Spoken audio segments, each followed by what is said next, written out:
Assalamualaikum warahmatullahi wabarakatuh.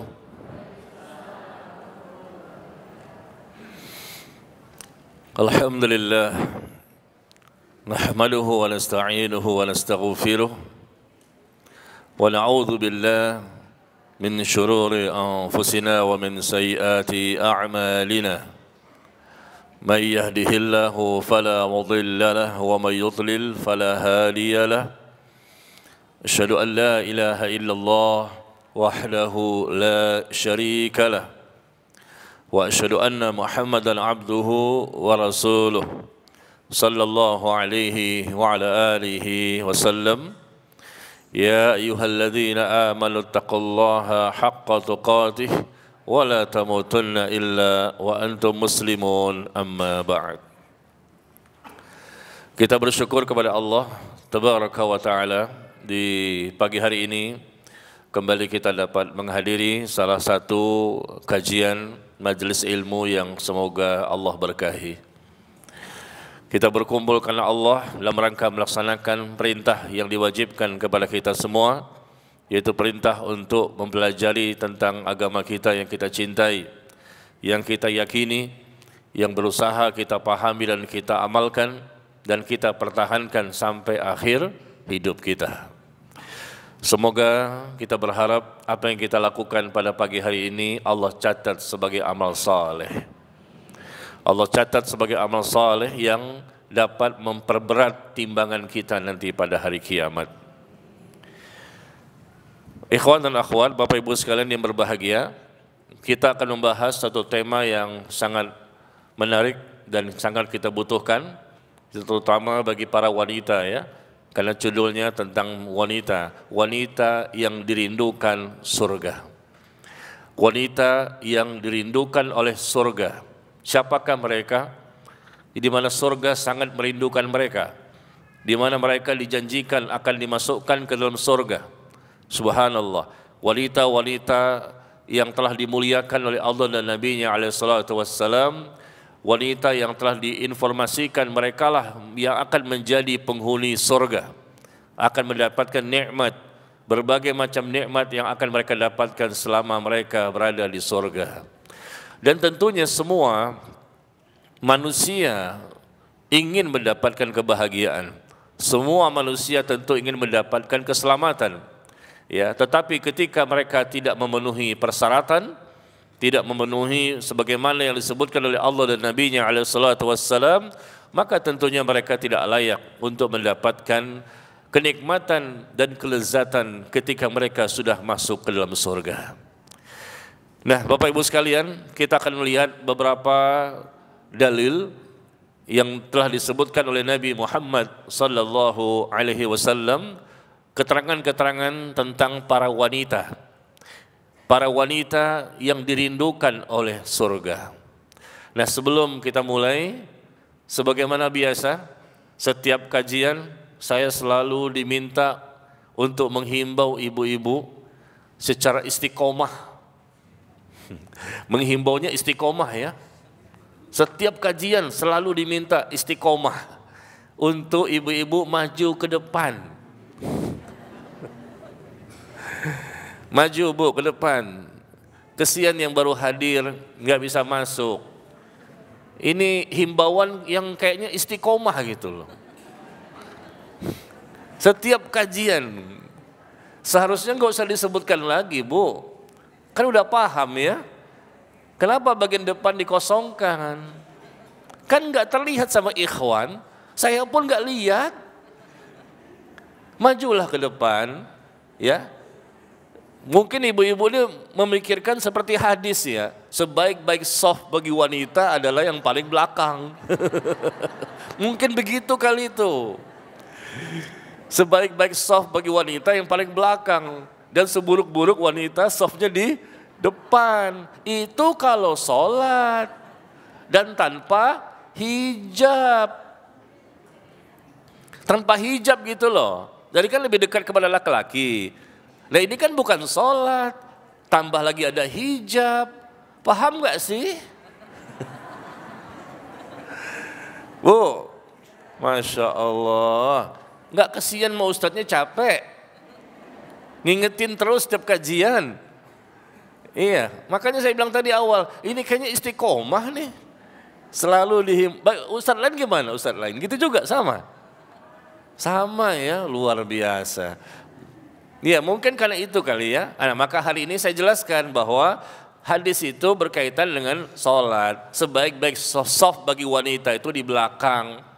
Seburuk-buruknya soft bagi wanita di depan. Di dalam sholat karena tanpa hijab. Ya, supaya jangan terlalu dekat dengan laki-laki. Ya, maka kalau sudah pakai hijab seperti ini nggak apa-apa. Sebaik-baiknya insya Allah yang paling depan. Karena mereka lah yang insya Allah yang lebih dulu datang, lebih mudah memahami dan seterusnya. Udah maju Bu? Saya belum lihat.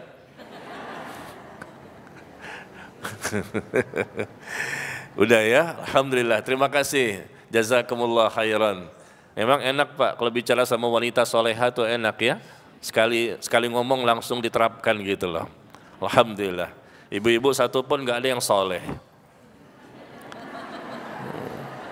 Nggak ada yang soleh tapi soleha. Alhamdulillah. Sudah soleha semua ibu-ibu? Sudah bertakwa semua? Sudah jelas menjadi penghuni surga semua? Baik, kita akhiri kajian kita. Ngapain lagi saya bicara di sini? Sudah jelas penghuni surga semua. Saya aja belum jelas. Ya, subhanallah. Jadi wanita yang dirindukan oleh surga. Siapakah mereka? Pasti mereka wanita soleha. Wanita soleha lah yang dirindukan oleh surga. Wanita yang bertakwa. Wanita-wanita yang luar biasa selama hidup mereka di alam dunia ini. Yang Allah mencintai mereka dan mereka pun mencintai Allah. Yang mereka taat kepada Allah dan Rasulnya sallallahu alaihi wasallam. Yang mereka selalu belajar tentang agama ini, rajin semangat untuk menghadiri majelis ilmu, memahami agama dengan cara yang benar, mereka mengamalkan dan mereka berusaha memiliki akidah yang benar, ibadah yang benar, akhlak yang benar, manhaj yang benar dan seterusnya. Banyak sebetulnya ya, tetapi mungkin kita akan ringkas. Kita akan ringkas berdasarkan hadis dari Nabi SAW yang mana Nabi SAW menjelaskan tentang wanita yang seperti inilah yang dirindukan oleh surga. Wanita seperti inilah yang akan dipersilahkan untuk masuk ke dalam surga dari pintu mana saja yang mereka inginkan.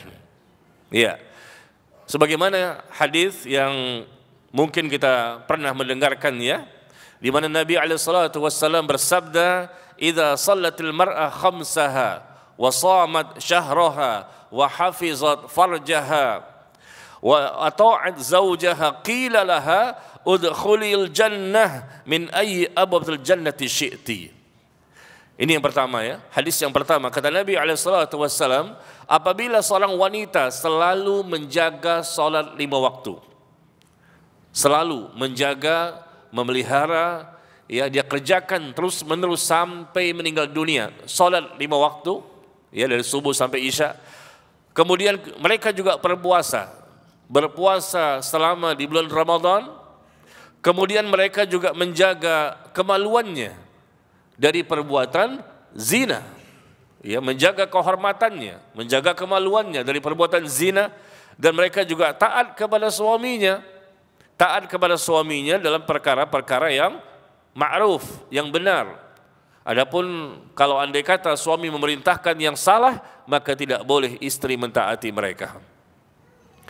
Nah, apabila wanita ini menjaga salat 5 waktu, kemudian berpuasa di bulan Ramadan, kemudian mereka menjaga kemaluannya dari perbuatan zina, lalu mereka juga taat kepada suami dalam perkara yang ma'ruf, maka akan dikatakan kepada wanita tersebut, masuklah ke surga melalui pintu manapun yang engkau sukai.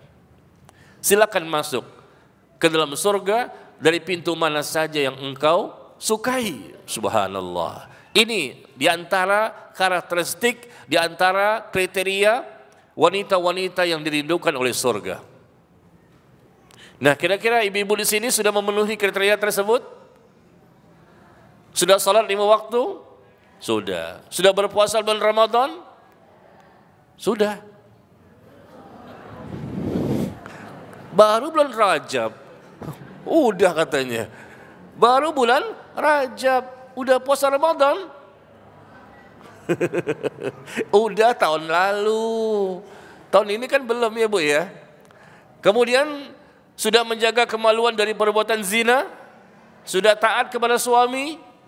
Yang tahu taat kepada suami atau tidak, tanya suaminya. Iya, suami yang bisa menjawab, belum Pak Ustadz, Masya Allah, pegel, dongkol, jengkel. Tiap hari minta duit ya, 5 juta, 10 juta tiap hari. Nah inilah ibu-ibu sekalian, ada 4 dan nanti ada kelanjutannya lagi. Wanita-wanita yang dirindukan oleh surga. Surga merindukan mereka. Surga mengharapkan mereka lah yang menjadi penghuninya. Ya, subhanallah. Kelihatannya sepele, kelihatannya gampang. Dan hadis ini pun mungkin sering kita baca, sering kita dengar, tapi kenyataannya tidak semua wanita yang mengaku sebagai wanita yang muslimah dapat mengamalkannya dengan sebaik mungkin. Ya, kita mulai yang pertama dulu, yaitu apabila seorang wanita selalu menjaga sholat yang 5 waktu. Menjaga apanya? Menjaga keikhlasannya.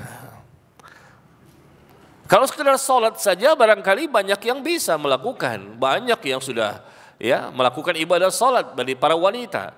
Mereka memang tidak sholat ketika haid, ketika nifas, ya bahkan tidak boleh, haram. Nggak boleh mengerjakan ibadah sholat bagi para wanita ketika haid dan nifas. Mungkin mereka sholat, tapi belum tentu sholat mereka diterima. Begitu juga laki-laki sama saja. Tapi karena kita konteksnya hari ini bicara wanita ya, maka kita fokuskan kepada wanita saja. Apabila mereka mengerjakan sholat 5 waktu, mereka menjaganya, memelihara sholat tersebut dengan niat yang ikhlas tentunya. Karena orang yang ikhlas itulah yang diterima amal ibadah mereka. Kemudian yang kedua, mereka menjaga sholat 5 waktunya dengan tata cara ibadah salatnya yang sesuai sunnah. Karena Nabi SAW bersabda, "Sallu kama ra'aitumuni usalli." Salatlah kamu sebagaimana kamu lihat aku salat. Tata cara ibadah salat kita tidak boleh salah. Jangan sampai kita termasuk orang yang menyesal. Kenapa? Nabi SAW bersabda tentang adanya orang yang mereka sholat selama 60 tahun. Berapa lama kita Pak, Ibu? Selama ini kita sholat sudah berapa lama? Belum sampai 60 tahun. Barangkali baru ada yang 2 tahun yang lalu baru sholat. 10 tahun yang lalu baru sholat. Ya, mereka baru bertaubat dan berhijrah. Ini Nabi mengatakan ada orang yang sholatnya sudah 60 tahun tapi gak diterima. Gak diterima dari ibadah sholat yang dia lakukan. Kenapa? Karena gara-gara bukan tidak ikhlas niatnya, tapi gara-gara tidak lurus punggungnya ketika ruku dan sujud. Bayangkan itu, ketika ruku dan sujud, punggungnya tidak lurus. Ini bagi laki-laki maupun wanita sama. Ketika ruku melengkung, bengkok. Tangan ini seharusnya 2 telapak tangan kita diletakkan di mana ketika ruku? Di lutut. Ya. Itulah posisi yang lurus punggungnya. Dan kalau tidak lurus sengaja dan tidak mau kembali kepada tata cara ibadah yang benar, maka tentunya mereka tidak termasuk yang dianggap memelihara dan menjaga sholat. Meskipun mereka sholat, orang yang sudah sholat pun belum tentu diterima. Belum tentu diterima. Karena mungkin niatnya tidak ikhlas, mungkin tata caranya tidak sesuai sunnah. Kata Nabi, 60 tahun sholatnya gak diterima gara-gara mereka ibadah tanpa ilmu. Ruku tidak lurus punggungnya, ketika sujud tidak lurus punggungnya. Ya, bukan karena ada uzur, bukan karena ada halangan, bukan karena sakit, bukan, tapi memang tidak mau belajar. Sehingga 60 tahun sholat pun tidak diterima. Kalau kita baca hadis tadi kelihatannya mudah ya, hanya 4. Ya, saya jangankan 4 Pak Ustadz, ratusan amal ibadah saya lakukan. Apalah artinya yang 4 ini? Salat pasti, tapi yang pertama saja belum tentu diterima. Yang salat pun dapat siksaan, yang salat pun dapat azab, yang salat pun dapat hukuman. Meskipun salat. Kenapa? Karena Allah mengatakan fawailul lil musallin alladzina hum an salatihim sahun alladzina hum yuraun. Celakalah bagi orang yang salat. Tuh, orang yang salat saja celaka, bagaimana enggak salat? Jangan pede dulu kita ini. Jangan sombong dulu kita. Mentang-mentang kita udah salat. Jangankan yang wajib Pak Ustadz, yang sunnah aja saya, nggak terhitung banyaknya. Ternyata salat tersebut bisa jadi nggak diterima, bahkan udah salat tapi dianggap berdosa. Salat saja berdosa, bagaimana yang tidak salat?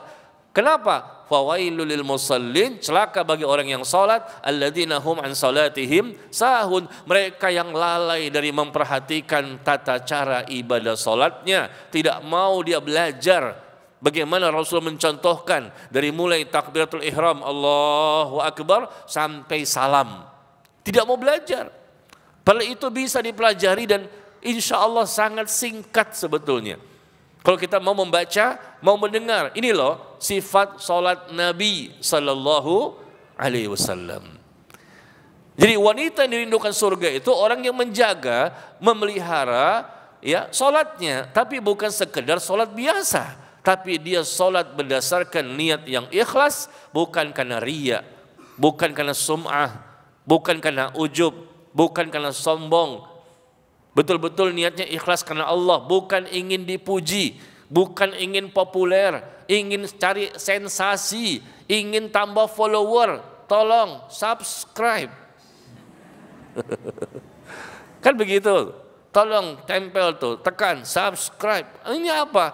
Lagi sholat di syuting, lagi ibadah difilmkan, lagi haji, umroh, foto-foto, selfie-selfie ya. Depan Ka'bah, samping Ka'bah, atas Ka'bah. Ngapain selfie-selfie seperti itu? Saya bukan memfitnah loh. Silakan Bapak Ibu ikhwan akhwat lihat tuh di sosial media banyak kan? Ikhwan maupun akhwat sama saja. Kadang-kadang di status WhatsApp-nya tuh kelihatan. Afwan ya, jangan diganggu, lagi berdoa. Jangan diganggu, lagi berdoa, lagi khusyuk nih. Masya Allah, khusyuk aja ngasih tahu orang. Ya, ria, sholatnya ria. Lagi sujud, di syuting. Memang dia minta, tolong nanti saya di syuting ya ketika lagi sujud. Masya Allah, masukin di Instagramnya, masukin di Facebooknya. Ya mungkin ibu-ibu nggak tahu ya, karena ibu-ibu di sini jarang bermain sosial media. Karena mereka tersibukkan di rumah, kalau nggak Quran dan hadis.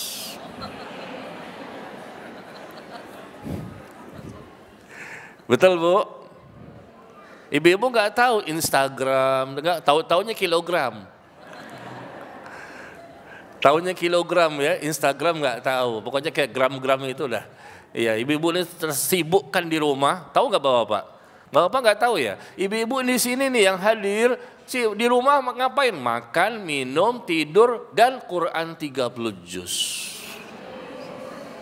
Al-Ikhlas 3 kali. Qul huwallahu ahad 3 kali. Itu, Masya Allah ya ibadahnya. Betul Bu? Betul nggak Bu? Tuh betul katanya. Iya, jadi mari sama-sama kita perbaiki ini ibadah salat kita. Idza shalatil mar'a khamsaha, apabila wanita salat 5 waktu dengan benar.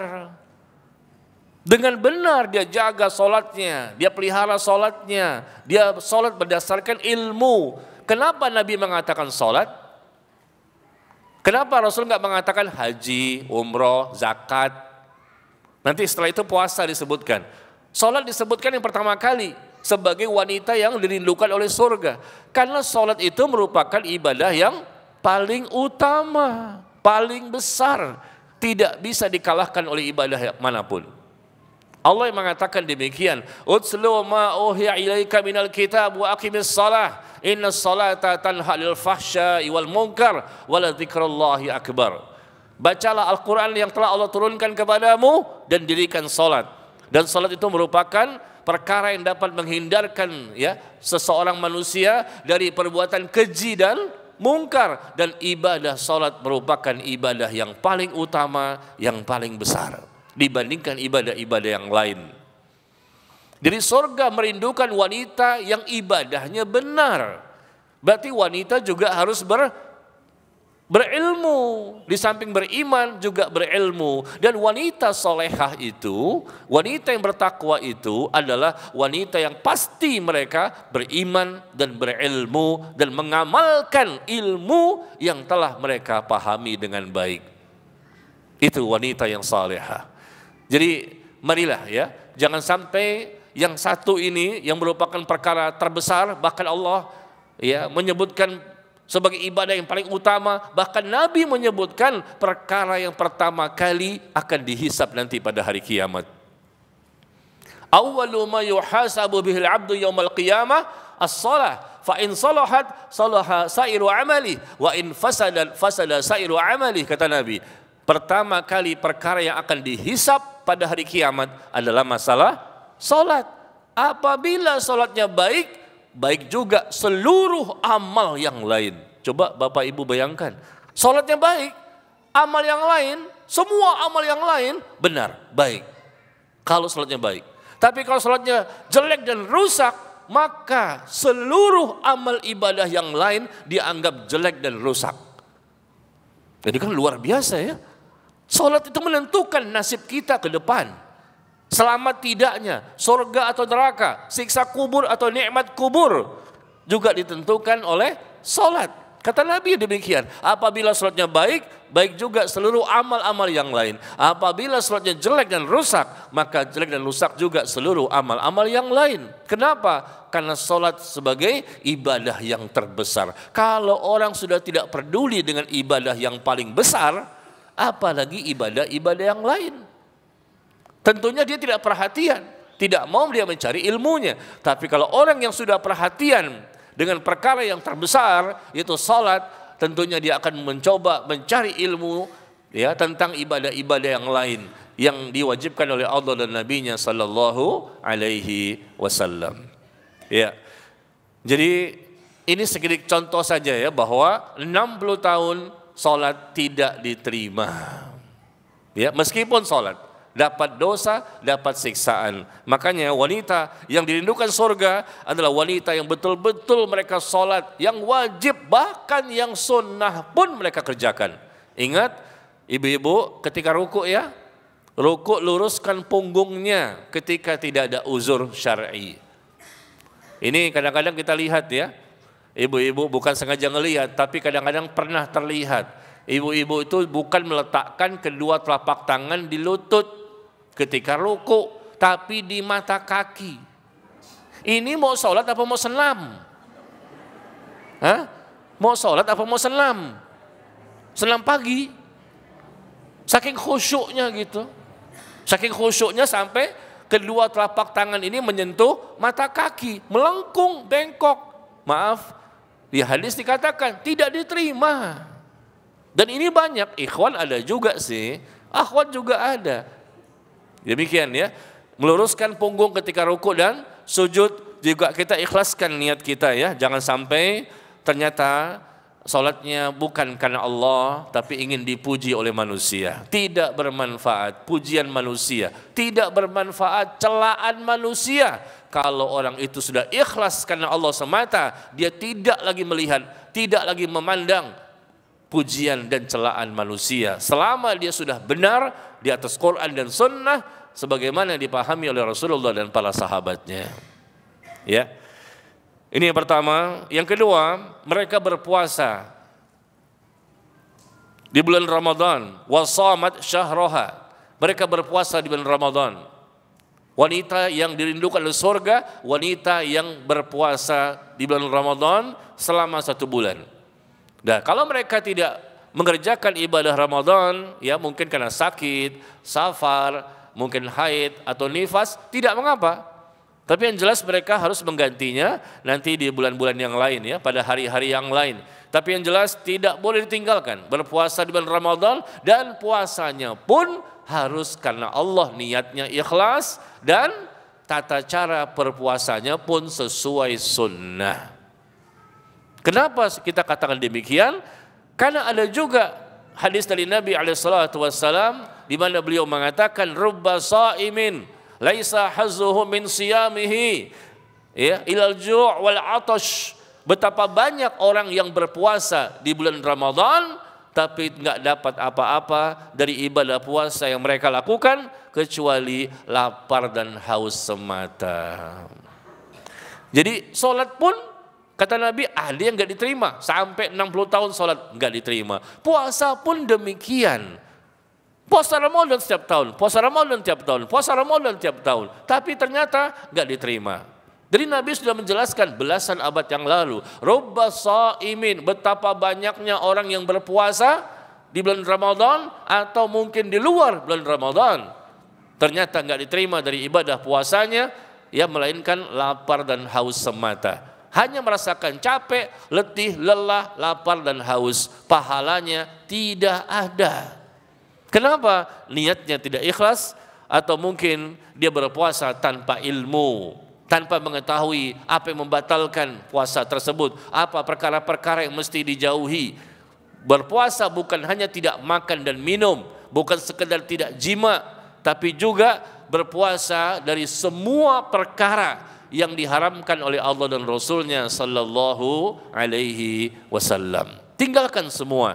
Besok nih ya, sebentar lagi nih, ya bulan depan ya, akhir April ya, insya Allah kita berpuasa nih, puasa Ramadan ya. Dan kita jaga, bukan sekedar tidak makan, tidak minum, tidak jima, tapi juga kita menjaga seluruh tubuh kita, dari kepala sampai ke kaki, dijaga matanya, dijaga telinganya, dijaga lisannya, tangan, kaki, hati, kemaluan, semuanya dijaga. Dan kita isi dengan perkara-perkara yang wajib dan yang sunnah. Tinggalkan perkara yang haram, tinggalkan perkara yang makruh, tinggalkan perkara yang syubhat, dan tinggalkan perkara yang mubah. Tinggalkan perkara yang mubah yang sifatnya berlebih-lebihan yang tidak kita butuhkan. Tuh, 4 ya. Ini seorang Islam Muslim yang baik. Kata Nabi, min husni islamil mar'i tarkuhu ma la ya'nihi. Di antara tanda benarnya Islam seseorang adalah dia meninggalkan apapun yang tidak bermanfaat bagi dirinya. Dia tinggalkan apapun yang tidak bermanfaat, sia-sia, tidak berguna, tidak untuk dunia maupun akhirat. Apa itu? Dia tinggalkan perkara yang haram. Yang kedua, dia tinggalkan perkara yang makruh. Makruh memang tidak haram ya, tapi dia benci dan tidak disukai. Seorang muslimah yang salehah, nggak mungkin mereka mau dan senang rutinitas melakukan perkara yang makruh, nggak mungkin. Salehah itu nggak gampang loh. Ya, itu ungkapan kebaikan bagi seorang wanita dalam pandangan Allah. Nggak mungkin mereka melakukan perkara yang diharamkan, perkara yang dilarang, bahkan yang makruh pun mereka tinggalkan.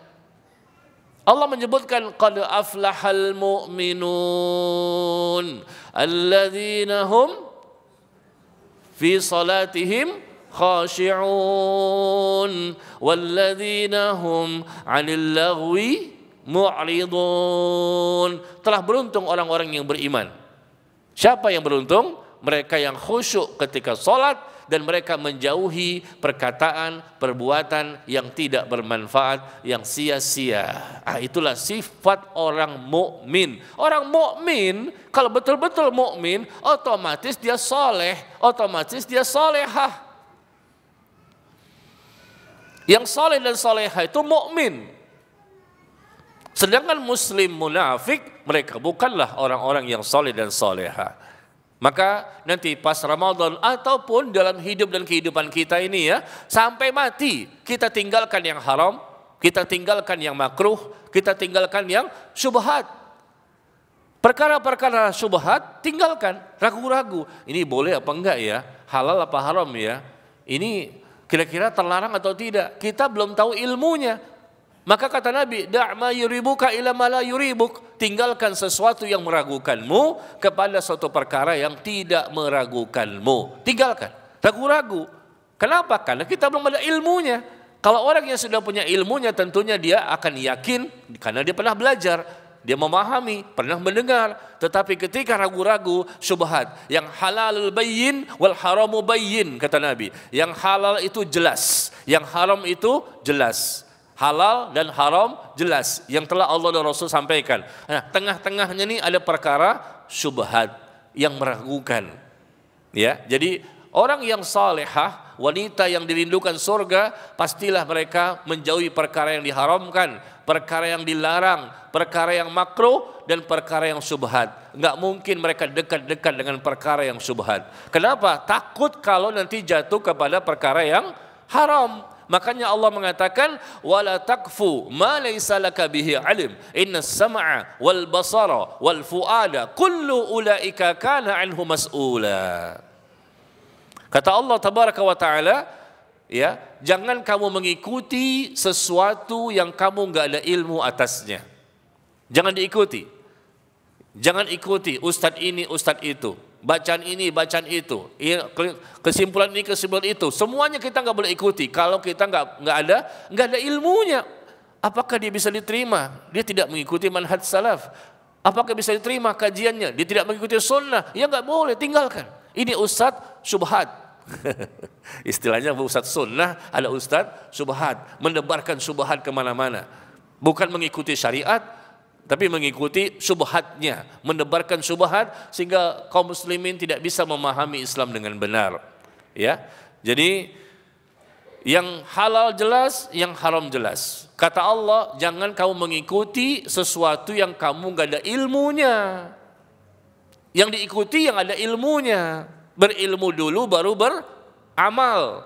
Jangan beramal dulu baru berilmu. Sesungguhnya kata Allah, pendengaran, penglihatan, dan hati semuanya akan diminta pertanggungjawaban. Di mana tuh ayat, Bu? Ibu-ibu tahu di mana ayatnya? Ayat yang saya bacakan tadi. Jangan engkau mengikuti sesuatu yang engkau nggak punya pengetahuan atasnya. Sesungguhnya pendengaran, penglihatan, dan hati semua akan diminta pertanggungjawaban. Di mana ayatnya? Ayatnya dalam Al-Quran. Masa gak tahu? Astagfirullah. Jamaah Bekasi. Masa gak tahu ayatnya di mana? Ayatnya dalam Al-Quran, Ibu. Kan saya bilang ayat Allah kan. Berarti di mana? Di Al-Quran lah. Cuman surah apa? Itu yang kami gak tahu, Pak Ustaz. Saya rasa ibu-ibu nggak mungkin lah nggak tahu ya, karena Quran itu sudah menjadi bacaan sehari-hari ya. Bahkan pulang dari sini pun, pulang ke rumah untuk mengkhatamkan Quran. Di mana? Surat tadi, Bu? Al-Isra. Ya, Al-Isra ayat 36. Saya sengaja tidak mau ngasih tahu di mana posisi ayat. Surah apa ini? Karena saya kayaknya yakin ya, di sini yang hadir ibu-ibu tuh kebanyakan apijoh. Kebanyakan apijoh. Apijoh. Betul apijoh? Banyakan hafal Quran Ibu ya. Subhanallah ya. Baik, jadi berpuasa di bulan Ramadan. Dia kerjakan. Kayak tadi lupa ya.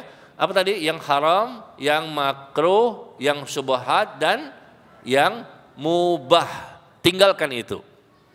Perkara mubah yang berlebihan, yang sebetulnya tidak dibutuhkan. Selama kita hidup di muka bumi ini, tinggalkan 4 itu. Yang haram, yang makruh, yang syubhat, yang mubah. Mubah kan boleh, tapi yang berlebihan jangan. Sesuatu yang berlebihan dan bahkan kita pun tidak membutuhkannya. Jangan kita lakukan karena bisa menimbulkan mudarat. Ya. Contohnya makan boleh kan, mubah makan, silakan makan. Tapi kalau berlebihan sampai makan 2 piring dan piring-piringnya pun dimakan juga. Ini kan nggak boleh. berlebihan namanya.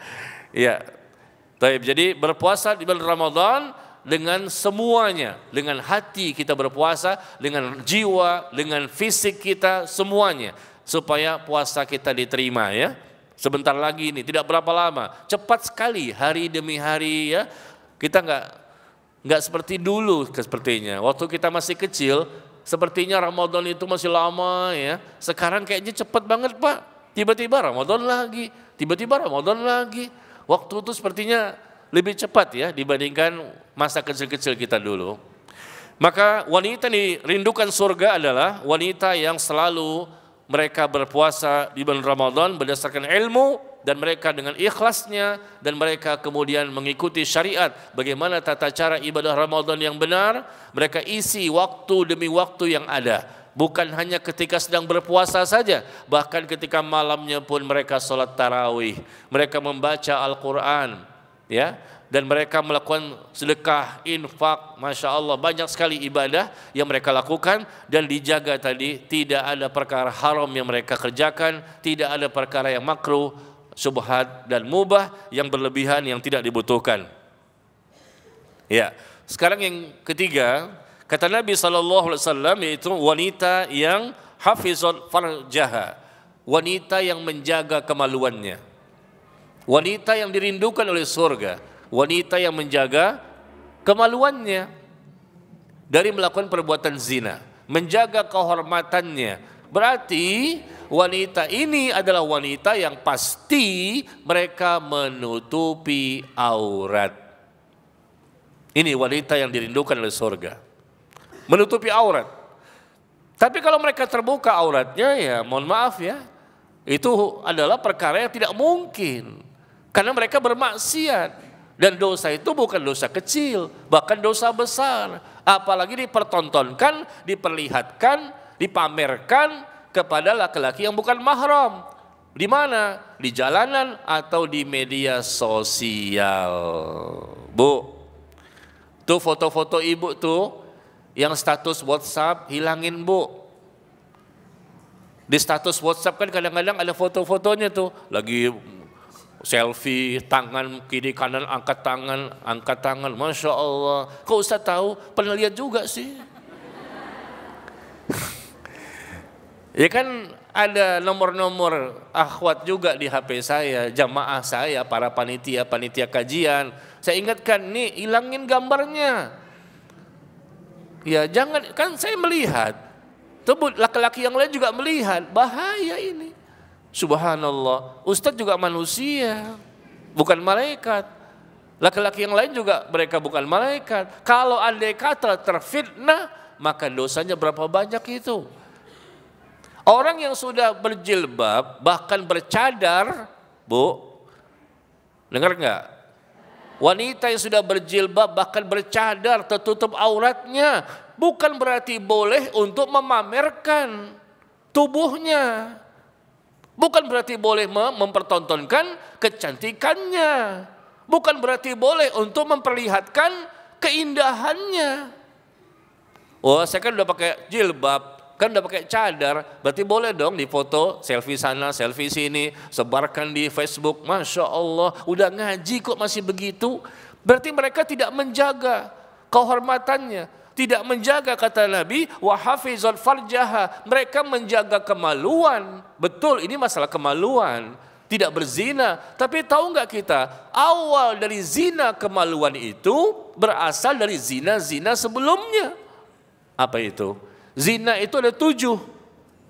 Kata Nabi SAW dalam hadis, zina itu ada 7. Ya, zina mata, zina telinga, zina lisan, zina tangan, zina kaki, zina hati, dan zina kemaluan. 7 perbuatan zina yang bisa jatuh seseorang kepada perbuatan zina. Memang yang sebenar-benarnya zina adalah zina kemaluan. Tapi semua itu pasti ada muqaddimahnya, ada pendahuluan.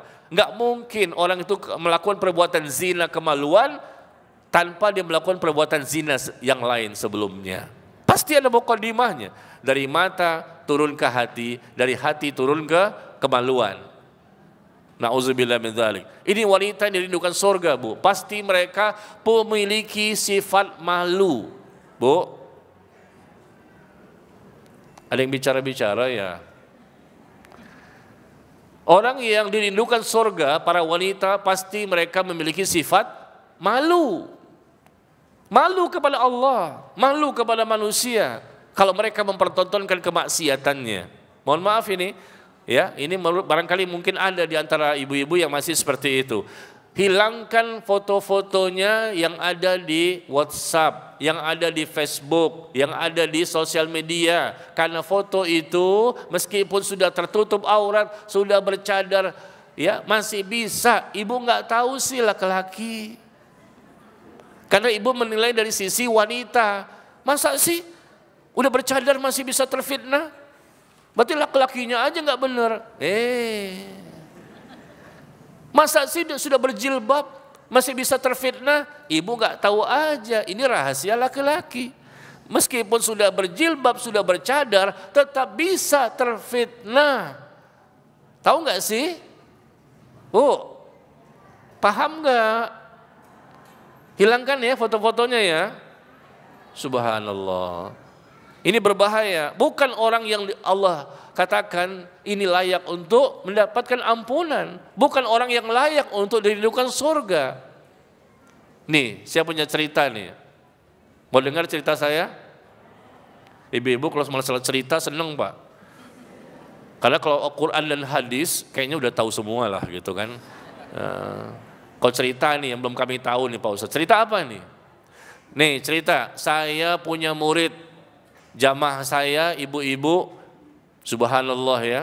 Suatu ketika saya mendapatkan oleh-oleh hadiah dari beliau.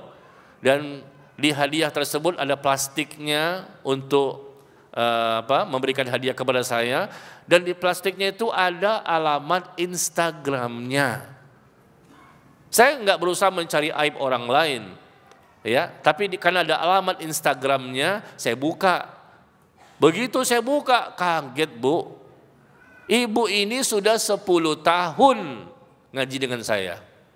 Bukan sekali, 2 kali, 10 tahun ngaji dengan saya. Udah banyak kitab yang udah habis dibaca. Masalah kitab tauhid, kitab fikih, kitab apa, 10 tahun. Suatu ketika saya dapatkan, saya nggak mencari, dapat plastik. Dia memberikan hadiah kepada saya, di plastiknya itu ada alamat Instagramnya. Nah saya buka, pengen tahu. Ternyata benar. Feeling saya penasaran, jangan-jangan,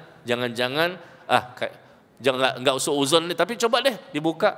Begitu saya buka, ternyata ibu itu dengan berpose-pose, berselfie-selfie, dengan berbagai macam gerakan-gerakannya. Dia menjual baju. Baju itu modelnya dia sendiri. Nggak pakai foto model lain, dia sendiri. Karena emang kebetulan dia cantik juga. Memang kenapa? Nggak boleh saya ngomong begitu. Ya kan boleh menilai dong, memang dia cantik juga. Makanya dia nggak perlu model yang lain, dia sendiri yang jadi modelnya. Tapi kan udah ngaji, udah berjilbab, udah 10 tahun. Masa masih begini aja? Berselfie-selfie dengan ya baju-baju yang dia jahit, dia jual busana-busana.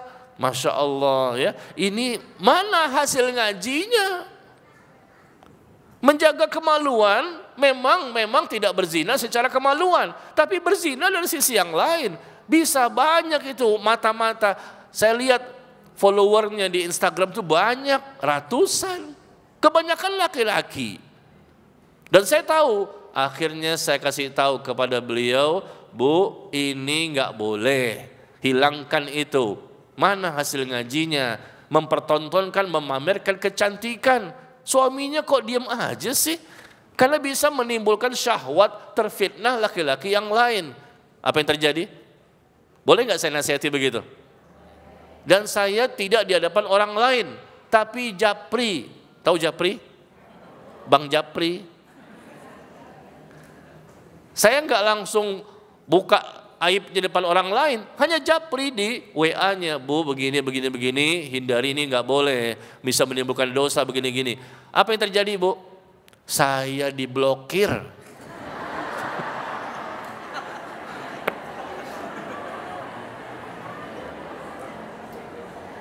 Ustadznya diblokir.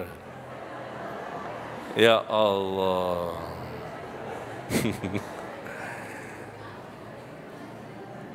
Saya diblokir, bukannya syukran Pak Ustadz, terima kasih, jazakallah khairan atas nasihatnya, ya saya akan rubah. Kan dia tahu hukumnya, bukan baru ngaji, udah 10 tahun.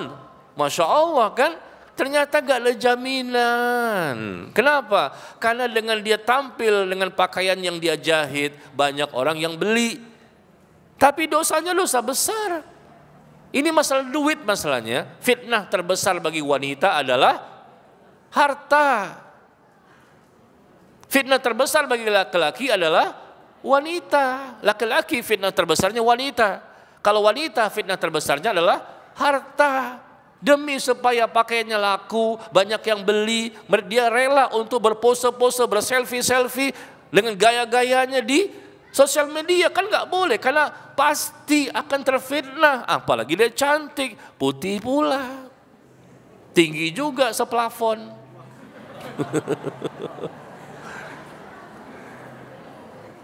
Iya, ternyata diblokir. Dia nggak suka ustadznya menasehati. Tapi saya nggak bisa lagi buka. Saya buka lagi nggak bisa. Saya buka lagi nggak bisa. Wah, diblokir. Subhanallah. Sampai hari ini nggak bisa buka. Tapi kenapa Bu? Kenapa ibu-ibu? Nih kayaknya ibu-ibu pengalaman semua nih. Hah? Sama ya pengalamannya ya? Ntar saya buka loh Instagramnya ibu. Ternyata isinya apa? Suaminya. Iya, saya nggak bisa lagi masuk. Pengen tahu betul nggak dia bertobat, betul nggak dia berubah. Pengen buka lagi, diblokir. Maka saya tanya ikhwan yang lain. Ternyata di situ ada ikhwan lain Bu, yang menjadi followernya. Saya tanya, gimana? Masih Pak Ustadz? Masih. Na'udzubillah min dzalik ya. Maka tolong hati-hati ini. Yang sudah bercadar, yang sudah berjilbab, yang sudah ngaji, nggak boleh ya. Bukan kayaknya ustadznya keras banget ya. Kalau ustadznya radikul. Bukan radikul. Ini masalah syariat Bu. Wanita yang dirindukan oleh surga nggak mungkin dia melakukan perbuatan yang menyelisihi syariat. Dan menyelisihi syariatnya istiqomah lagi.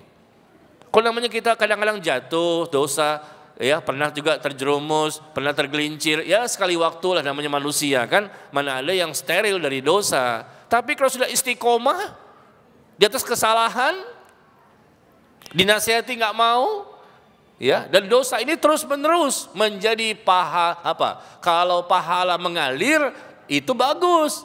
Pahala mengalir sampai mati, bagus. Kalau pahala, berarti ibadahnya benar. Nah kalau dosanya mengalir terus, Bu, kalau mati dalam kondisi dosa terus mengalir, apa yang terjadi?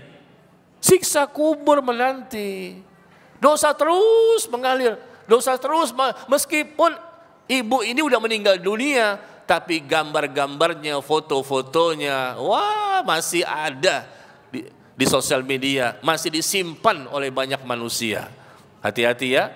Jadi tidak melakukan dosa zina, tapi dengan perbuatan zina yang lain, bukan kemaluan, tapi zina mata, zina, atau mungkin bukan dia yang berbuat, tapi dialah penyebab orang lain jatuh kepada perbuatan zina. Zina mata, zina telinga, zina lisan, zina tangan, zina kaki, zina hati, dan zina kemaluan. Ya.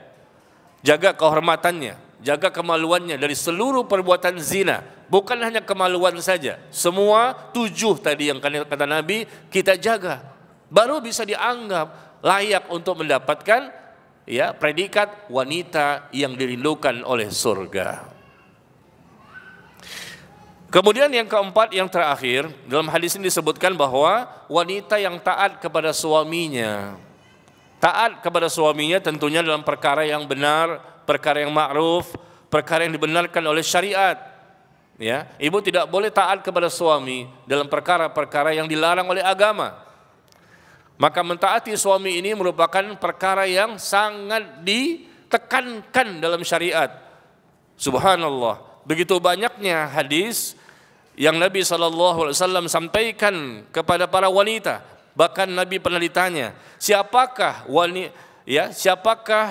wanita istri yang paling baik?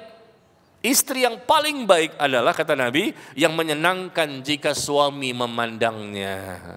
Ketika dipandang tersenyum, dipandang wajahnya berseri-seri, dipandang wajahnya enak gitu ya. Nah, ini salah satu istri yang paling baik. Jangan sampai suami melihat ibu ternyata cemberut, ya, mengkerut dan perkutut. Ya. Jangan seperti itu, nggak nyaman, Bu. Makanya kalau suami ada di rumah, ibu senyum terus. Ke kiri kelihatan senyum, ke kanan kelihatan senyum, ke atas kelihatan senyum, ke bawah kelihatan senyum. Suami itu merasa hilang beban capeknya seharian bekerja. Bisa, Bu? Tapi ketika suami nggak ada, jangan senyum terus. Ibu senyum sama siapa di rumah? Kalau suami ada, maka senyum. Tapi saya rasa ibu-ibu ini bisa senyum kalau di awal bulan, ya. Awal bulan tuh bisa senyum karena suami baru memberikan uang gajian. Ya, nggak besar sih, cuma 50 juta. Betul 50 juta? Kalau duit aja amin deh. Iya, tapi kalau udah tanggal 20 ke atas susah untuk senyum, Pak Ustadz. Masya Allah, karena suami belum gajian. Yang menyenangkan jika suami memandangnya, mentaatinya jika suami memerintahkannya. Itulah istri yang paling baik. Dipandang, enak, ya, senyum, berseri-seri wajahnya. Kemudian ketika disuruh, diperintah, maka dia mentaati perintah suaminya, dan ia pun tidak pernah menyelisihi suaminya pada dirinya dan hartanya sehingga membuat suaminya menjadi benci. Ini hal yang mesti diketahui, ya, dan harus dipahami oleh setiap wanita yang sudah bersuami. Jangan sampai mereka, ya, menimbulkan kebencian kepada suaminya. Bahkan di hadis yang lain, subhanallah, di hadis yang lain Nabi pernah ditanya. Aisyah radhiyallahu anha berkata, aku pernah bertanya kepada Rasulullah sallallahu alaihi wasallam, siapakah ayun nas a'zamu haqqan al mar'ah? Siapakah manusia yang paling besar haknya atas wanita? Siapa yang paling besar haknya atas wanita? Suaminya. Sebaliknya, kata Aisyah, fa'yun nas a'zamu haqqan al rajul? Siapakah manusia yang paling besar haknya atas laki-laki? Kata Nabi, ibunya. Bagi laki-laki yang paling nomor satu, ya, manusia yang masih hidup, yang mesti mereka muliakan, mereka, ya, berikan perlakuan sebaik-baiknya adalah ibunya dulu. Prioritas. Bapaknya iya, tapi ibu nomor satu. Ibu dulu, baru bapak. Tapi bagi wanita yang sudah berkeluarga, dia menjadi istri. Maka nomor satu itu suami, orang tua nomor dua. Orang tua nomor dua, Bu. Mohon maaf ini, banyak sekali perceraian, banyak sekali, ya, permasalahan rumah tangga. Karena kadang-kadang ada istri yang mereka itu lari kepada rumah orang tuanya. Atau lebih mendahulukan orang tuanya daripada suaminya. Enggak boleh. Subhanallah. Enggak boleh, suami itu nomor satu sudah menikah, berarti siap. Ketika wanita menikah, berarti mereka siap untuk taat kepada suaminya dalam perkara yang benar. Berusaha melayaninya, memberikan perhatian, memberikan pelayanan. Insya Allah suami pun akan semakin mencintainya. Suami itu bagaimana istri, Bu? Bu? Suami itu gimana istri sebetulnya? Suami itu akan semakin mencintai, semakin menyayangi, semakin merindukan. Gimana istrinya sebetulnya? Pinter istri itu, cerdik, cerdas. Dia bisa memberikan pelayanan, perhatian, dan kepedulian. Maka suaminya pun akan semakin mencintainya. Subhanallah. Tapi kalau istri tidak memberikan perhatian, nggak memberikan kepedulian, nggak memberikan pelayanan, bagaimana cinta itu akan semakin baik, semakin banyak. Coba kalau semakin mencintai dan berikan pelayanan yang terbaik, maka suaminya pun insya Allah akan semakin mencintai istrinya Ya, subhanallah. Jadi yang pertama kali yang paling besar haknya bagi atas wanita ya yang mesti mereka lakukan adalah kepada suaminya. Jangan tinggalkan suami, berikan pelayanan kepadanya dan lihat nanti hasilnya yang luar biasa. Ya.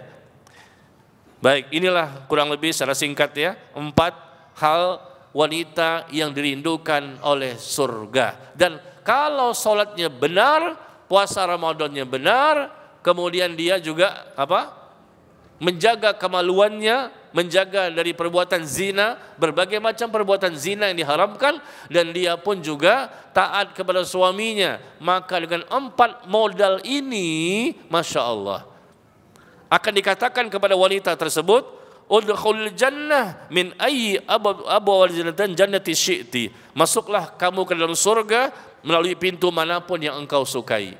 Masuk. Ya, pintu surga ada berapa, Bu? Berapa pintu surga?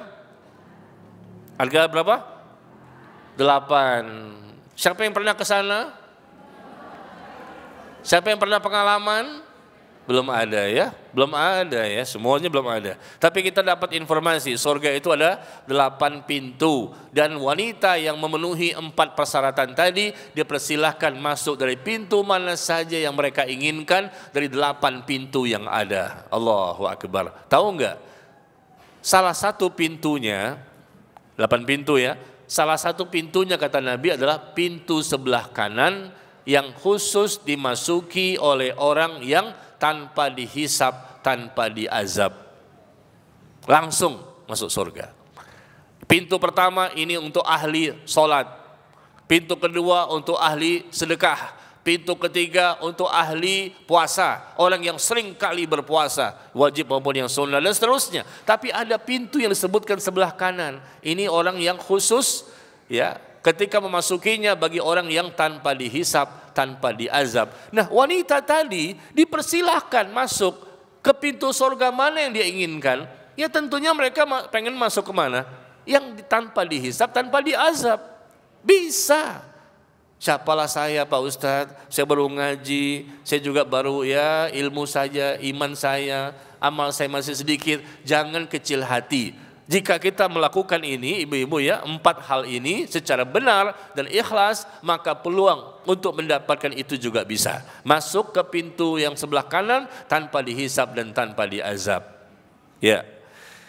Kemudian yang berikutnya, ciri yang lain, wanita yang dirindukan oleh surga. Wanita yang dirindukan oleh surga berdasarkan hadis Nabi SAW, hadis yang sahih yang dikeluarkan oleh Imam An-Nasai, Al-Baihaqi dan lain-lainnya dari sahabat Abdullah bin Abbas. Nabi mengatakan bahwa ala ukhbirukum binisaikum min ahl jannah. Maukah aku beritahukan kepada kalian? Maukah aku beritahukan kepada kalian istri-istri kalian yang akan nanti menjadi penghuni surga? Menjadi penghuni surga. Siapa mereka? Dari istri-istri kalian. Yaitu kata Nabi, al-wadud, istri yang penuh kasih sayang kepada suaminya. Dia sayang sama suami. Al-wadud, ini yang pertama. Istri-istri kalian yang nantinya akan masuk ke dalam surga. Istri yang sayang kepada suaminya, penuh kasih sayang, cinta, rindu kepada suaminya. Dan itu dibuktikan dalam kehidupan sehari-hari. Rumah tangganya harmonis, rumah tangganya romantis. Ya, ibu romantis gak Bu dengan suami ibu? Jangan sampai kaku ya Bu ya, kaku, dingin, nggak teguran, nggak ada omongan. Makanya ibu-ibu jangan sering-sering dekat kulkas. Kalau ibu-ibu sering dekat-dekat kulkas, takutnya jadi dingin sama suami. Ya, nggak ada pembicaraan, nggak ada canda-canda guraunya. Ini kadang-kadang Pak, suami kan namanya capek seharian nih, pulang ke rumah nih, pengen canda lah sama istri ya, buat suatu cerita lucu. Semua orang yang diceritakan sama suami ketawa. Semua orang yang disampaikan sama suami terpingkal-pingkal diketawa. Begitu sampai ke rumah, ceritalah si suami sama istrinya. Dia mengharapkan istrinya ketawa. Karena ketawanya istri itu membahagiakan suami. Berarti dia menganggap bahwa dia bisa membahagiakan istrinya. Wah, istri saya ketawa, bahagia dia. Tahu nggak ibu? Kalau ibu ketawa dengan cerita-cerita lucu yang disampaikan suami, suami itu bahagia, senang dia. Nggak taunya nih, si suami ceritalah sama si istri, cerita lucu mau ketawa. Apa kata istri? Mas, ittaqullah. Bertakwalah kamu kepada Allah. Masya Allah, jangan bercanda-bercanda. Kita hidup di dunia ini sangat singkat. Mati itu pasti. Hah? Jangan main-main dengan kehidupan dunia. Kita akan mati, terbujur menjadi orang yang akan dikuburkan di kuburan. Maka jangan bercanda. Aduh, salah istri kayaknya. Masa suami nggak boleh bercandain istrinya? Jadi istrinya nih orang yang serius. Apa-apa semua serius. Jangan bercanda. Nabi bercanda sama istrinya. Istrinya bercanda kepada Nabi. Jangan mengatakan, Mas, takutlah kamu dengan api neraka. Masya Allah. Ini lucu nih ceritanya. Jangan gitu. Berzikirlah kepada Allah. Jangan lalai. Ya Allah. Kalau begitu pilih yang lain aja deh. Masa nggak boleh bercanda? Bercanda boleh, bahkan dianjurkan. Suami kepada istri, istri kepada suami. Ya. Jadi begitu, istri kalian yang menjadi penghuni surga, istri yang penuh kasih sayang kepada suaminya. Sayang, cinta, rindu dibuktikan dengan ucapan, dengan perbuatan, mereka saling bercanda, ya, dan mereka juga saling bertukar informasi dan lain-lain. Intinya menyenangkan hati mereka ketika mereka berada dimanapun. Jadi bukan lagi baiti jannati, Bu. Ini istilah rumahku adalah surgaku. Itu enggak tepat itu. Enggak tepat. Rumahku surgaku. Lah kok surganya cuma di rumah doang? Kalau di luar berarti enggak surga dong. Nah, jadi gimana? Istilahnya kan baiti jannati itu karena dia bahagia dengan pasangan hidupnya. Itu kan intinya, dia bahagia dengan pasangan hidupnya. Nah, kalau istrinya di rumah, jadilah surganya di rumah. Nah, kalau istrinya di luar, seharusnya dirubah begini. Zaujati jannati, istriku adalah surgaku. Gitu. Jangan rumah bisa dijual. Istri kan nggak bisa dijual. Rumah bisa dijual, rumah bisa disewain, kita bisa pindah rumah, tapi istri tetap sampai mati. Nah gitu loh Ibu ya. Iya. Jadi zaujati jannati, istriku adalah surgaku, suamiku adalah surgaku di dunia. Kenapa? Karena bahagia. Dan dibuktikan ya, sekali lagi dibuktikan bukan sekedar lisan ya yang kita baca, yang kita dengar, buktikan dalam kehidupan sehari-hari bahwa penuh kasih sayang kepada suami, bagaimana pelayanan, suami pulang disambut assalamualaikum, waalaikumsalam warahmatullah, dicium tangannya, dilihat tatap pandangan matanya, senyum berseri-seri, diambil tasnya isi duit semua tuh, diambil tasnya. Ya kan, suami kan pulang bawa tas tuh, isinya duit semua, maka disambut, Masya Allah. Ya, cium suaminya, begitu Bu.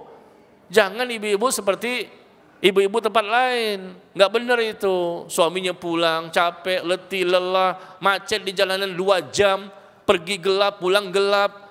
Tahu-tahu pas pulang, assalamualaikum, ibu itu jawab, waalaikumsalam warahmatullah. Mas, Allah berfirman.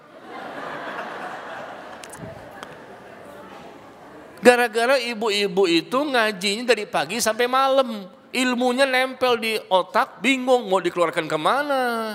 Kebanyakan ilmu overload. Pagi ngaji, siang ngaji, sore ngaji. Ya, akhirnya malamnya bingung mau kemana ini. Penuh ilmu di kepalanya. Maka suami pulang pun langsung, Mas, Allah berfirman, lapar nih belum makan. Rasulullah bersabda. Masa begitu? Kamu nggak tahu ya saya capek. Ulama ijma dalam masalah ini. Jangan sampaikan dulu dong, suruh makan dulu, buka sepatunya. Masya Allah ya, ambil kunci mobilnya. Ya, kan bagus itu. Ya, jadi berikan pelayanan yang terbaik, kasih sayang kepada suami. Bahkan ungkapkan itu kepada suami kalau ibu cinta. Ini wanita, maaf ya, bukan bercanda ini. Ini wanita yang Allah rindukan, wanita yang kata Nabi menjadi penghuni surga. Istri-istri kalian yang menjadi penghuni surga, yaitu sayang sama suaminya. Dan dibuktikan dengan ungkapan, Mas, aku sayang kepadamu. Gitu, cie. Ini kan hadis, Bu. Yang namanya sayang itu kan diungkapkan. Aku sayang kepadamu. I love you. Ya. Ibu-ibu pernah nggak mengungkapkan kalimat cinta sayang pada suami? Hah? Sering. Masya Allah. Ya. Jangan sampai jauh-jauhan, dingin-dinginan, kaku-kakuan. Ya, sampaikan sayang ini, cinta, nggak masalah. Kenapa malu? Nggak usah malu. Mandi bersama. Ya, mandi bersama. Rasulullah itu Sallallahu Alaihi Wasallam pernah mandi bersama siapa? Pernah sama Ummu Salamah. Pernah juga dengan Maimunah. Pernah juga dengan istri yang lain. Biasa dengan istri-istri beliau. Beliau usianya berapa? Sudah hampir 60 tahun. Punya istri yang banyak itu ketika sudah usianya 50 tahunan. Baru mulai punya istri banyak. Itu pun ada sebab, dakwah dan lain-lain. Dan beliau romantis. Ya, mandi bersama istrinya. Subhanallah. Jadi bukan hanya di malam pertama doang ketika kawinan. Ya sudah berkeluarga 10 tahun, 20 tahun nggak masalah. Hidupkan kembali agar cinta tetap bersemi. Ya, ya, sampaikan kepada suami begitu, Bu, ya. Aku cinta kepadamu, Mas. Dan ambil spidol, Bu.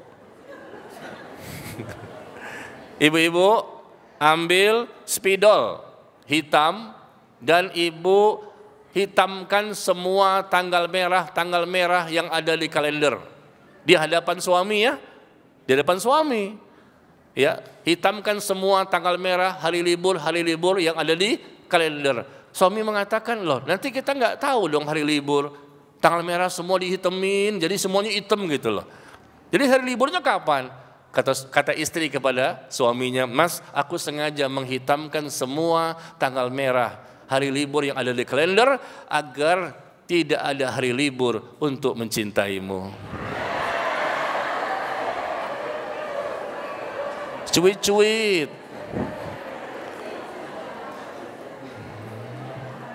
Sengaja aku menghitamkan semua tanggal merah yang ada di kalender. Tidak tahu hari libur, nggak masalah. Memang aku sengaja agar tidak ada hari libur untuk selalu mencintaimu. Hah? Kata suaminya, engkau mencintaiku seperti itu? Iya, Mas, bahkan lebih dari itu. Kamu itu beda sama angkot. Kata istrinya, kamu tuh beda dengan angkot. Apa bedanya? Angkot itu jauh dekat 5.000 rupiah.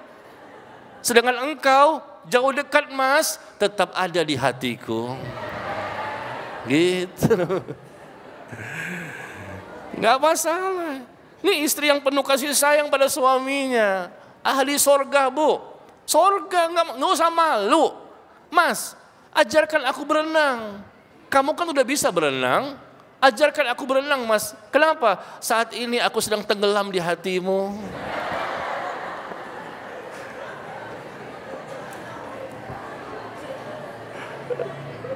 Saat ini aku sedang tenggelam di hatimu, Mas. Masya Allah.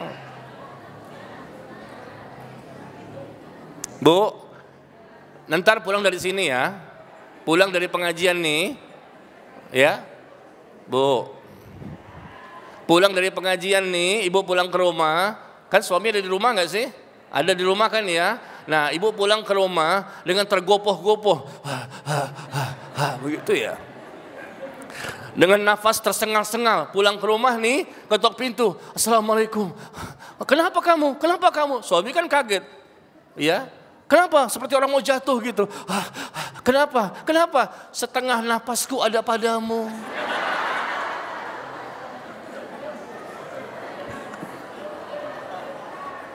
Aduh, inilah hasil ngaji hari ini. Setengah napasku ada padamu. Masya Allah. Begitu Bu ya. Hafal tuh, tulis, catat. Bu, yang saya sampaikan catat, tulis. Ini ahli surga nih, kata Nabi, istri yang penuh kasih sayang pada suaminya. Catat, ntar pulang praktekin, lihat gimana suami. Suami lagi di kantor Bu, suami lagi di kantor, ibu telepon, Mas pulang segera. Kenapa? Aku meriang, meriang ini. Meriang, ya pakai obat, nggak bisa, kamu pulang cepat, aku lagi meriang. Suami pulanglah, gimana? Ternyata nggak panas, nggak meriang, aku meriang, merindukan kasih sayang. Meriang itu merindukan kasih sayangmu Mas. Maka coba nanti apa kata suami, engkaulah istri yang paling aku cintai di rumah ini. Di rumah ini. Di rumah ini. Udah disampaikan begitu, suami mengatakan engkaulah istriku yang luar biasa, yang paling aku cintai di rumah ini. Di luar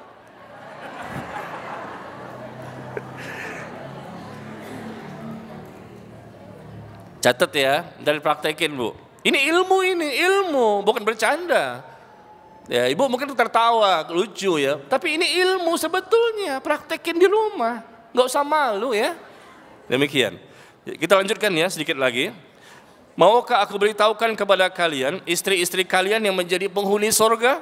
Istri yang penuh kasih sayang kepada suaminya. Kemudian yang kedua, al-walud, yang subur. Ya, istri yang subur bisa melahirkan anak yang banyak. Masya Allah. Kemudian yang ketiga, al-a'ud ala zawjiha, yaitu yang ketiga, istri yang selalu kembali setia kepada suaminya.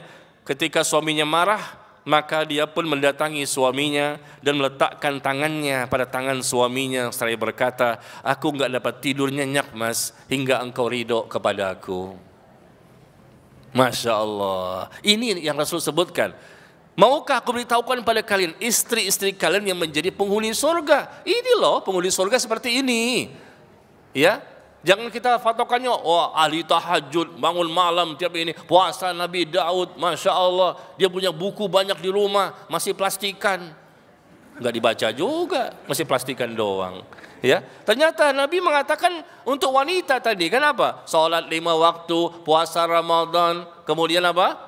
Menjaga kemaluan dan taat pada suami. Di hadis yang lain Nabi mengatakan inilah wanita penghuni surga, mereka sayang sekali sama suaminya, cinta, rindu sama suaminya, subur, bisa melahirkan banyak anak untuk suaminya dan selalu kembali kepada suami. Yang apabila suaminya marah, maka dia pun mendatangi suaminya dan meletakkan tangannya kepada tangan suaminya seraya berkata, aku enggak dapat tidur nyenyak hingga engkau ridho kepada aku. Ya, bisa jadi mungkin suami yang salah, bisa jadi istri yang salah. Tapi yang jelas istri yang memulai terlebih dahulu untuk minta maaf. Wah, ini berat. Coba ibu, Bu, suami yang salah, tapi yang minta maaf ibu. Berat gak tuh? Berat. Suami yang salah kok saya minta maaf. Tapi kata Nabi di sini, mau suami salah atau mungkin ibu yang salah, ya, apabila suaminya marah nih. Mungkin dia yang salah tuh dia, bukan ibu.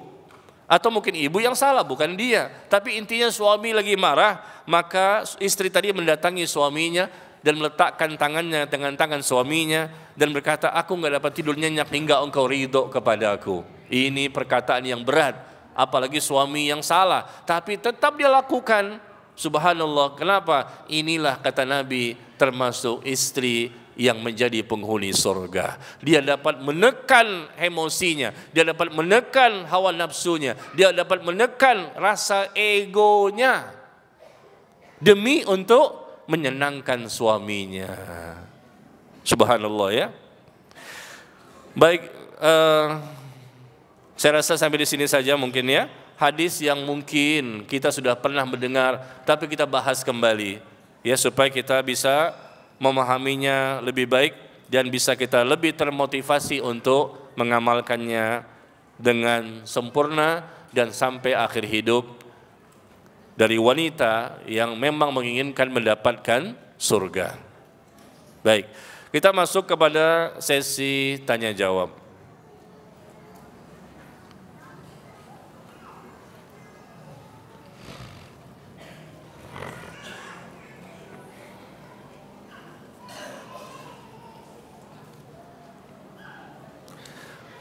Pertanyaan pertama, Ustadz, bagaimana hukumnya jika wanita menyusui tidak berpuasa? Apakah cukup dengan membayar fidyah atau tetap harus mengganti puasa yang telah ia tinggalkan? Wanita yang menyusui. Ada fatwa dari dua orang sahabat, Abdullah bin Abbas dan Abdullah bin Umar. Abdullah bin Abbas dan Abdullah bin Umar radhiyallahu anhum, mereka berdua berfatwa dan fatwa mereka berdua tidak diingkari oleh sahabat-sahabat yang lain. Kata mereka, wanita yang hamil dan menyusui boleh tidak berpuasa. Mereka boleh tidak berpuasa. Kenapa? Kalau mereka berat. Kalau mereka berat sekali untuk berpuasa, hamil dan berat, maka boleh berbuka. Ya, mereka menyusui dan berat untuk puasa, boleh mereka tidak puasa. Ya, boleh berbuka atau tidak puasa dari awal karena mereka hamil atau menyusui. Jadi masalah sekarang gimana? Apakah membayar fidyah atau mereka harus membayar puasanya? Nah, berdasarkan fatwa dari Abdullah bin Abbas dan Abdullah bin Umar, mereka mengatakan cukup membayar fidyah saja. Cukup membayar fidyah saja, jadi ibu tidak perlu untuk membayar puasa. Ya, kalau alasannya ini, orang tua yang sakitnya menahun, nggak pernah sembuh, sakit terus. Ya, mungkin ya masih muda juga bisa sakit terus, dan dokter mengatakan nggak boleh puasa, maka mereka bayar fidyah. Atau orang tua yang sudah sepuh, udah tua banget, udah nggak bisa lagi puasa, lemah fisiknya, maka mereka boleh membayar fidyah saja dan tidak usah membayar puasa. Dan begitu juga wanita yang hamil dan menyusui. Kata Allah dalam Al-Quran di surah Al-Baqarah ayat 184. Wa 'alal ladzina yutiqunahu fidyatun ta'amu miskin. Bagi orang yang berat untuk melakukan ibadah puasa, maka mereka boleh tidak berpuasa, tapi mereka wajib memberikan fidyah, membayar fidyah, memberikan makan kepada orang miskin. Satu hari tidak puasa, satu orang fakir miskin yang dia berikan makan. Satu hari tidak berpuasa, satu orang fakir miskin yang dia berikan makan. Begitu caranya. Sekali lagi, wanita yang hamil dan menyusui, kalau berat ya, kalau nggak berat nggak boleh. Kalau berat boleh mereka nggak puasa dan cukup membayar fidyah berdasarkan fatwa dua sahabat tadi. Bagaimana dengan wanita yang masih mengumbar aurat, bahkan suaminya membiarkannya? Apakah sama dosa ditanggung si wanita itu atau suaminya? Dan foto-foto masih diposting di medsos, ya dua-duanya berdosa. Ya, wanita itu sebagai istri dia berdosa karena dia memposting foto-fotonya yang bisa menimbulkan fitnah, bisa menimbulkan syahwat, ya, bisa menimbulkan zina. Ya, dengan sebab dialah orang berzina, dengan sebab dialah orang berdosa. Nah, suaminya juga berdosa kalau suaminya tahu. Kalau suaminya tahu, bisa jadi mungkin suaminya nggak tahu.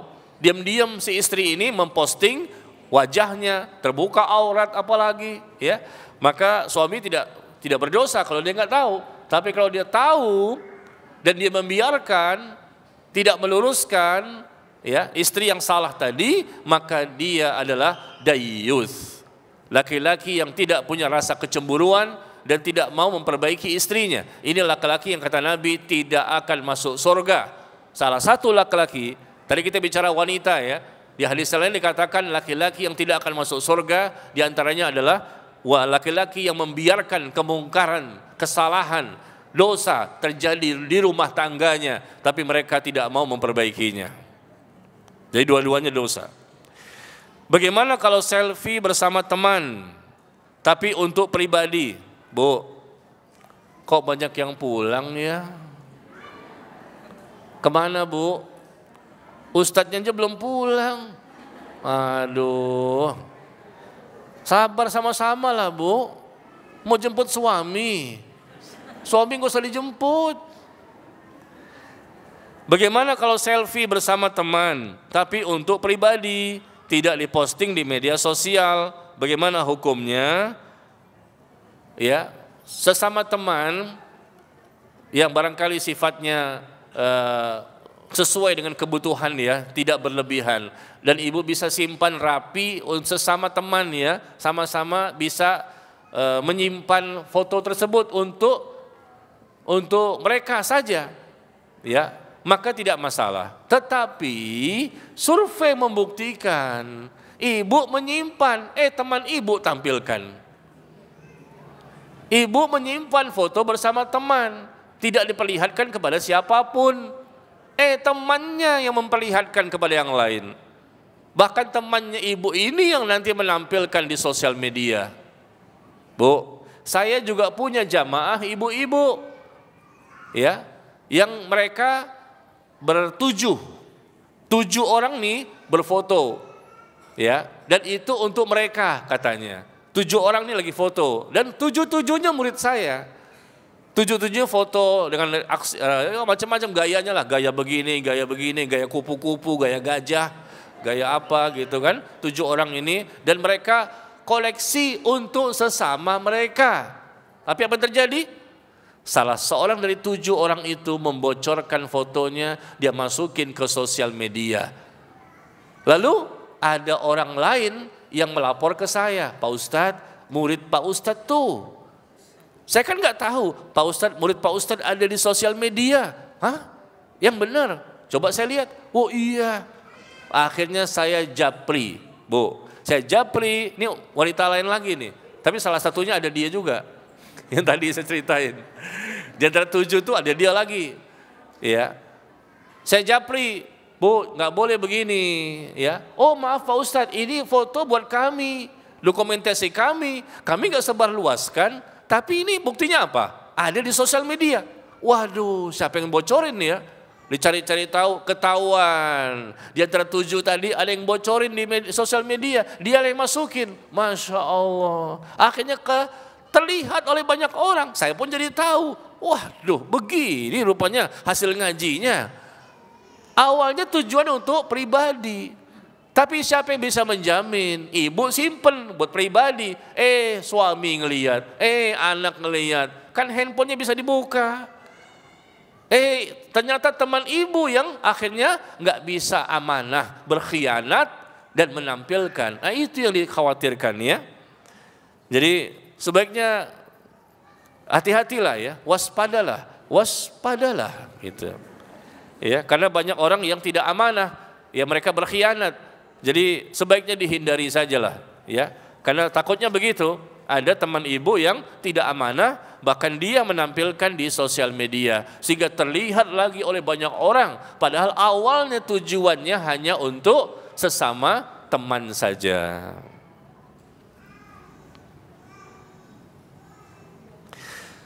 Ustaz, bagaimana bila ada seseorang yang menikahnya bukan karena ibadah, tapi karena terpaksa dia nikah, hanya demi adik dan keponakan, karena dia itu tulang punggung. Terpaksa menikah, janganlah, nggak boleh. Nikah itu ibadah. Sama seperti saya terpaksa sholat Pak Ustadz demi adik dan keponakan. Terpaksa saya sholat, nggak boleh. Sholat itu ibadah harus karena Allah, nggak boleh terpaksa sholat. Intinya semua ibadah nggak boleh karena manusia. Di sini dikatakan saya terpaksa menikah demi adik dan keponakan, nggak boleh karena nikah itu juga ibadah. Ibadah nggak boleh karena manusia. Jadi betul-betul karena Allah menikah dan memilih pasangan yang memang dia sukai, yang dia inginkan. Ya, jadi bukan karena masalah adik atau keponakan. diperbaiki niatnya. Mungkin barangkali nanti diharapkan sang suami bisa membantu perekonomian, bisa membantu memberikan nafkah kepada adik dan keponakan. Tapi awal nikah nggak boleh gara-gara hanya semata-mata adik dan keponakan, nggak boleh. Betul-betul murni, ikhlas karena Allah ketika menikah. Sekali lagi, menikah itu ibadah. Apapun yang namanya ibadah tidak boleh karena manusia.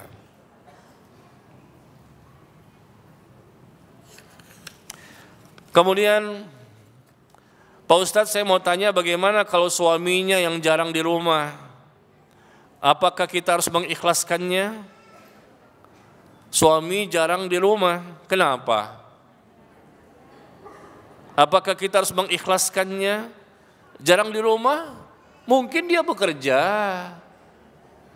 Atau apa? Atau mungkin dia berbagi, bergilir. 2 hari di sini, 2 hari di sana, mungkin istrinya lebih dari 1, barangkali. Jadi nggak jelas ya. Pertanyaannya, bagaimana kalau suaminya yang jarang di rumah? Nggak, sebabnya apa? Kalau sebabnya tidak syar'i, suaminya berdosa. Nggak boleh dia keluar rumah terus, ya tanpa ada sebab. Jarang di rumah, jarang memperhatikan istri, jarang memperhatikan anak, nggak memberikan kasih sayang, pendidikan, bimbingan. Ya kalau nggak ada sebab, suaminya berdosa. Tapi kalau dia jarang di rumah karena ada sebab mencari nafkah yang butuh perjalanan, misalnya dia tinggal di Bekasi, tapi dia sering ke Surabaya, bolak-balik Bekasi, Surabaya, ini contoh misalnya kan, memang dia ada kerjaan bisnis, Bekasi, Surabaya, mungkin. Nah seperti ini kan nggak masalah. Memang karena dia kerjanya seperti itu, sehingga harus meninggalkan rumah tangganya 2 hari, 3 hari, 4 hari misalnya ya. Karena ada sebab. Tapi kalau tidak ada sebab, maka tentunya tidak diperbolehkan. Yang terakhir, pertanyaan terakhir, apakah yang harus dilakukan? Oh, ada lagi. Apakah yang harus dilakukan jika dalam satu kajian jamaah tidak diperkenankan duduk di barisan depan? Karena barisan depan dikhususkan untuk orang penting, public figure. Sedangkan jamaah lain sudah datang terlebih dahulu dan para orang penting ini belum datang sampai kajian dimulai. Apakah jamaah lain boleh menempati barisan depan tersebut? Iya, ini kajian ya. Ada orang yang diundang dan dia ini mungkin pejabat atau mungkin yang lain, dan dia diberikan tempat khusus ya, dan tidak boleh ditempati oleh orang lain. Kalau dia orang yang memang nantinya akan mengisi kajian, bisa dimaklumi, dikasih tempat khusus, tempat duduknya dia ya. Tapi kalau dia bukan pengisi kajian, ya bebas orang untuk duduk di mana saja, tidak ada kehormatan bagi dia. Salah sendiri kenapa datangnya terlambat. Salah sendiri kenapa datang terlambat. Ya orang yang lebih dahulu maka dia lebih berhak untuk menempati tempat di depan. Ya. Tetapi kalau dia penceramahnya, dialah khotibnya, kan kadang-kadang khotib ya. Di masjid-masjid kan kalau Jumatan ada khotib, tempat ada tertulis khotib, muazzin. Nah ini udah tertulis, ini khotib tempat duduknya di sini, muazzin tetap duduk di sini. Antum datang, duduk tempat khotib. Duduk di tempat tulisan khotib. Orang kan, oh ini khotibnya, ternyata bukan. Jangan. Berarti ini memang tempat duduk buat khotib yang nanti datang, dia duduk di situ sebelum dia naik ke atas mimbar. Ya. Kalau seperti itu nggak masalah. Tapi kalau dia bukan penceramahnya, dia bukan yang ustadznya, dia terlambat datang, salah sendiri. Kenapa dia terlambat datang? Kita rebut-rebutan, berlomba-lomba kita untuk mengejar keutamaan, apalagi masalah sholat. Siapa yang terlambat, dialah berada di saf terakhir. Ya nggak bisa dia didepankan, apalagi dia nggak layak menjadi orang yang dikedepankan ya. Demikian ya. Maka berlomba-lombalah kita untuk mengejar keutamaan. Ustadz, jika seorang suami tidak bisa menjadi imam untuk keluarga, dia menzolimi istrinya, tidak boleh istrinya untuk ikut kajian. Apakah seorang istri harus tetap taat kepada suaminya? Mendatangi majelis ilmu itu wajib. menuntut ilmu itu hukumnya wajib bagi wanita dan laki-laki. Seorang suami nggak boleh melarang istrinya untuk ikut kajian, nggak boleh, hukumnya haram. Kenapa? Itu kewajiban pribadinya. Sama dia melarang istri untuk sholat. Kamu jangan sholat ya. Oh nggak boleh. Sholat itu kewajiban saya kepada Allah. Kamu jangan puasa Ramadan ya. Nggak boleh. Puasa Ramadan itu kewajiban saya kepada Allah. Sama dengan kamu nggak boleh ikut kajian ya. Ikut kajian itu kewajiban saya kepada Allah. Suami nggak boleh melarang dan tidak berhak.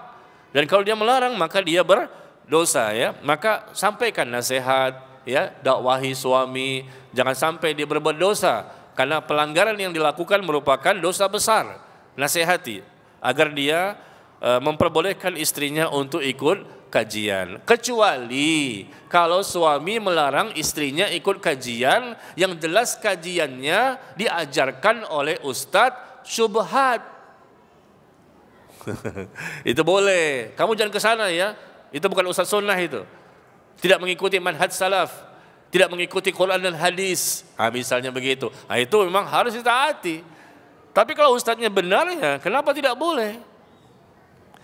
Jika suami memulangkan istrinya ke rumah orang tuanya, apakah sudah jatuh talak walaupun suami tidak mengucapkannya? Suami memulangkan istri ke rumah orang tuanya, masih belum jelas ya. Ini mau menceraikan istri atau sekedar mengantarkan istri untuk menjenguk orang tua yang lagi sakit. Barangkali orang tuanya sakit, orang tuanya istri kan, dia pulangkan tuh istrinya ke rumah orang tuanya. Atau mungkin dia rindu, ingin mudik, pulang kampung, udah lama gak ketemu orang tua. Jadi kita jangan suuzon dulu. Wah, dipulangin tuh istrinya ke rumah orang tuanya. Kayaknya dia bercerai itu berpisah, padahal pulang kampung pengen ini aja mudik ya, ketemu orang tua rindu. Jadi itu nggak bisa spontanitas langsung dikatakan jatuh talak, nggak jelas ya. Jadi gimana jelasnya? Suami ucapkan aku ceraikan kamu, aku talak kamu, itu baru jatuh talak satu ya. Tapi selama suami tidak mengucapkan, hanya sekedar mengantar saja, masih belum ada kejelasan. Maka sesuatu yang belum jelas seperti ini, belum terang, tidak bisa kita katakan bahwa suami sudah mentalak istrinya. Demikian sampai di sini, wallahu taala a'lam bissawab. Semoga bermanfaat apa yang kita bahas pada pagi sampai siang hari ini ya, ibu-ibu, semoga ya bisa dipahami dan bisa diamalkan. Ya, wanita yang dirindukan surga, maka amalkan semua dari hadis Nabi yang disampaikan. Siapakah wanita-wanita yang menjadi penghuni surga yang layak untuk masuk surga? Dan setelah ibu mengamalkan nanti, mudah-mudahan ibu pun terpilih untuk bisa masuk ke dalam surga. Wallahu ta'ala a'lam bis-shawab. Wa sallallahu ala nabiyyina Muhammad walhamdulillahi rabbil alamin. Subhanakallahumma wa bihamdika asyhadu an la ilaha illa anta astaghfiruka wa atubu ilaik. Wassalamualaikum warahmatullahi wabarakatuh.